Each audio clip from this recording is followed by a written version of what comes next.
I'm not so surprised that the war coup.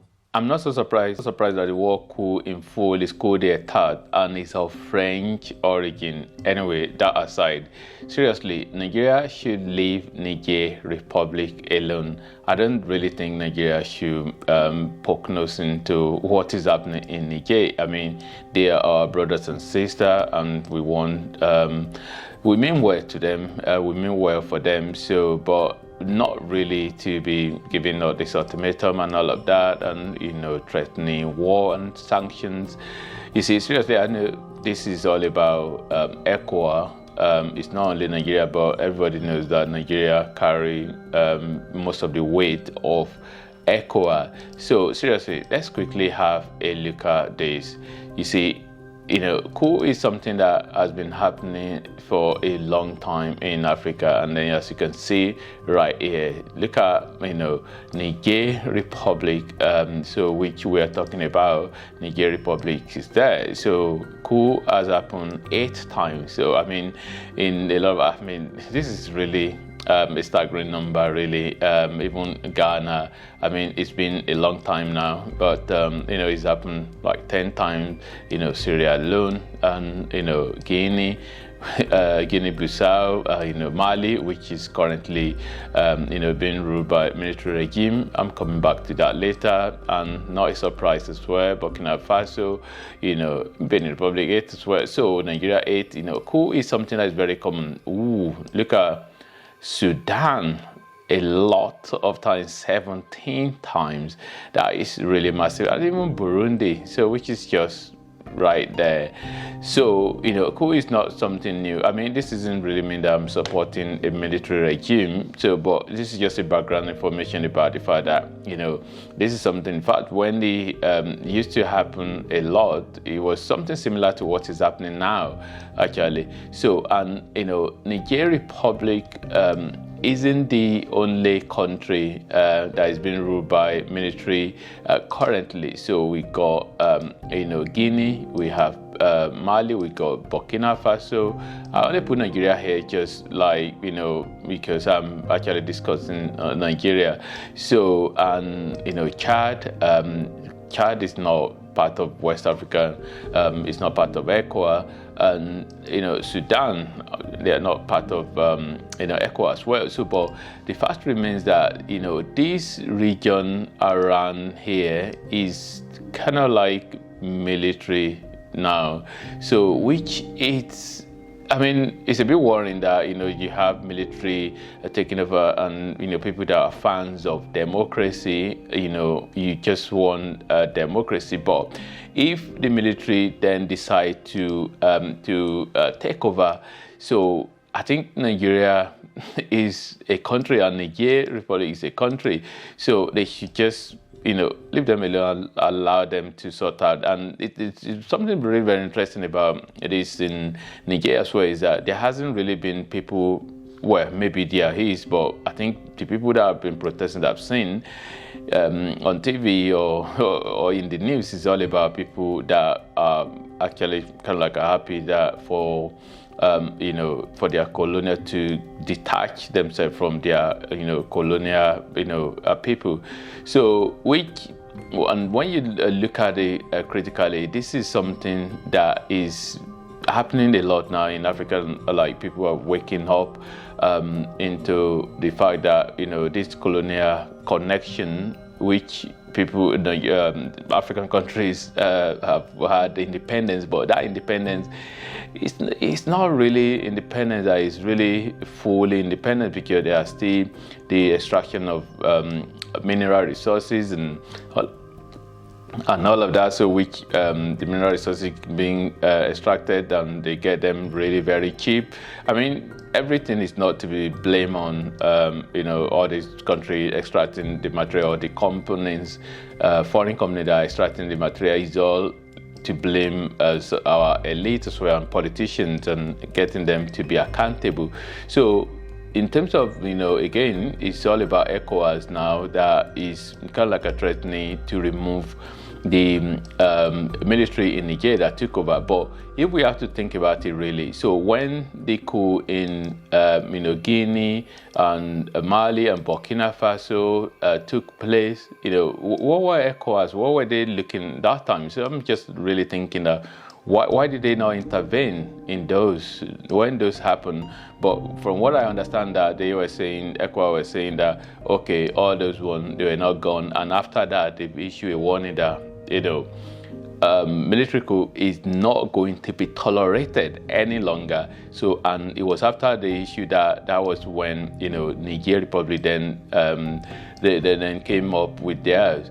So, which really, when you think about it in terms of Nigeria, why I think it would be wrong for Nigeria to go in there is because, again, it's ECOWAS, but it's likely going to be Nigeria, and also Nigeria is in a peculiar situation here because Nigeria is a sheer border, a long border, with Niger Republic. But something that's very, very important to note is that in terms of this, why is really going to, I think is going to go wrong for Nigeria is this. This is a map of, Africa after, at the Berlin conference, so which, well, I mean, for anyone, in case anyone is listening to me, I don't know about what Berlin conference is. This basically when Africa was divided into, European powers. They were already present in Africa, and they were fighting among themselves, and then they called it conference in Berlin in Germany, which no African was present. So I think that was in 1884. Well, so the conference took months, and they had that period where they kind of like divide Africa among themselves. And after that, this is the portion that each one of those countries that they had. We know that Ethiopia is right there, which wasn't the only country that was not colonized by an European country. I mean, there was a few years of occupation by Italy, which Italy occupied the area for a period, but later on they left. So officially Ethiopia was never colonized, and then Liberia, which was a place where after slavery to the people, the freed slaves from America, where they brought them back and they carved that area out, so which is Liberia. So apart from that, all the other areas, it's kind of like really really sad how everywhere was divided, even though there have been changes, but those were just after Berlin conference. So like this area, Germany, it wasn't them at the end of the day that then granted independence. There are just some areas. So because even here, which was German, and that Togo, which was German as well, it ended up changing hand again. Some of this area end up changing hand later on again. So, but going back to the topic of Niger. The coup in Nigeria, which Nigeria, I would say, Nigeria don't get yourself involved, is because all of these places that are, even though they were French, French West Africa, they were called at that time, which that is the Mali now, that is Burkina Faso, and that is Niger, which is in question. So basically all of these places, they are speaking almost like speaking the same language. They understand one another. They are French speaking, and this is Ivory Coast. So all of the point I'm really making is that majority of the West African area is French dominated. So which they understand each other, and then not just because they understand each other alone. So there will be a bit more cooperation, and thinking about these areas that are already under military rule. What do you think? Do you think they are really going to be looking? They are not just going to be looking. They are going to come from, this area, they will come from, I'm trying to change my color actually. So they will be coming from, they will be coming from Mali, they will be coming from Burkina Faso, and even Algeria, from what I heard, that they also, which share a border with Niger, they also have already said that they are not going to be, they are in support of Niger. So, and military rule here as well, they are likely to come and support as well. So it's just going to end up, I know again, it's all about ECOWAS, so which is not Nigeria alone. I mean, the might of Nigeria alone to actually take on the might of Nigeria to take on Niger is really going to be game over. But when it comes to war, it's not always just like that. It's not always just like we're just going to sweep it away. So think about the Russia, for example, that they think they're just going to enter Ukraine and they will finish. I know Ukraine definitely have a lot of backers. The world lead, the biggest countries in the world, and they are backing them in terms of military-wise. But that might not be the good example. But it's just the point I'm making is that it's not just going to be as easy as that straightforward. That Nigeria will just think they will just go in and remove those guys that are already there. Even if Nigeria go there and they are able to remove them, you see, it's not, they might just remove them temporarily, then it's going to destabilize the area. So it might just be that they remove them and then they go and recoup and come back again. So it's just going to cause a lot of instability in that area. So there will be this area is just going to turn to a war zone. It's going to turn to like what Libya turned into. And don't forget that even Libya also, they have share border, and it's just going to bring in a lot of insurgents, so which are already in that area already, this zone, so which is the trouble zone already. So there will be insurgents. Is going to cause a lot of chaos in that area, and this is why they need to rethink this in terms of like Nigeria and ECOWAS, and don't get involved with the Western power kind of like influencing things in the background. Obviously, I don't have any fact to that. So, but it's just well, I was going to say I don't have any evidence to that the Western power. Actually, let's talk about the importance of Niger Republic, really. So the importance of Niger Republic is just really the natural resources that they do have, actually. So Niger Republic is just here, and this is uranium. So uranium production.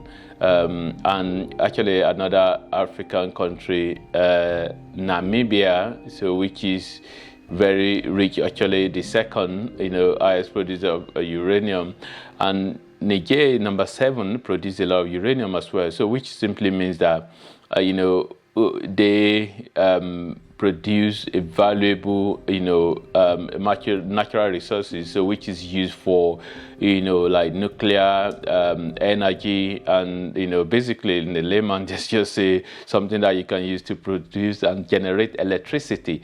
So which there has been a lot of allegation to, all these the French companies that that mine uranium. So which so they're not getting it free, that they are selling it to France, but possibly maybe for cheap, and also maybe part of it will be stolen as well. So which and I think what I'm going to say to that as well is the fact that in Africa we can just talk about these natural resources, which is great, but what are we doing as well as African in terms of what are our leaders, what are we doing to be able to, like that uranium, for example, to be able to create a nuclear plant as well? Are we creating, nuclear plant? Are we creating, industries that make use of, these raw materials that are just there, like, gold is there as well in Niger. They have gold as well. It's not just only about uranium. They have gold, they have all sort of mineral resources, really, so which they are supposed to be using all of these for the benefit of the country and not just exporting them. I know Niger is one of the the poorest country in terms of how from United Nations data or World Bank or something like that. So, and something to take note as well is the fact that this is the map I pick up again, so which shows foreign military base in Africa.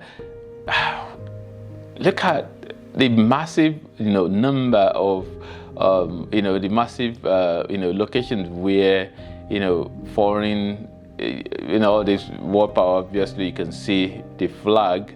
So in Niger now, so we're talking about Niger, which they've got military presence of France, of America, and all the military presence in there is just massive. So, like, why do we have all these military base of all these Western countries in Africa? Look at are there African countries that have military base in America or in the UK, or they just, they go there to do trainings and whatever. So, but I don't think any African country have military base in Europe or in America. Germany, Italy, these are all of these. These are places where they are not just there where they go there for peacekeeping and all of that, but they're not really. They use all of these places to generate intelligence, really. And Djibouti, I think I've heard about Djibouti before in terms of like the number. I think China as well, whether they are building or they already have their, I think that might be China flag there. I think they do have a military base as well. That China would be the Djibouti one is it's the first military base that they have in Africa. So yeah, so this is it's really sad, really, that Africa is almost like a playground for natural resources extraction or military gathering, some military intelligence, and they are just in the backyard of Africa, really. So, and it's quite interesting actually that the southern part of Africa there isn't that much press apart from Botswana. So, but it's still a case of they make sure they are able to sneak in somewhere in southern Africa. So, because if this isn't there in Botswana, it would have been that the southern Africa area is completely free, but with sneaking this one in here, it still means that they are still able to gather intelligence from around this area. Yeah. So, and there is also, going back to Niger as well, there is also the information about the possibility of the Wagner group, the Russian mercenary as well, coming in to that area. So whether that is also going to escalate things in terms of like getting if Nigeria or if ECOWAS get in there, it might just end up to be a problem. So because it's just going to escalate the insecurity around that area. So yeah, so seriously, I think Nigeria and ECOWAS, I think they need to rethink this and just look for a way of negotiating and just talking to your African brothers and sisters, and don't go and fight. Africa Don't go and fight one another. Don't get pushed to divide yourself. And yeah, so but as a whole, I think it's a bit worrying how much, how the military is just, taking over. And there is also a lot of, there is always a lot of speculation, and it's very difficult to actually know exactly what is happening, whether this is all the influence of Russia getting in.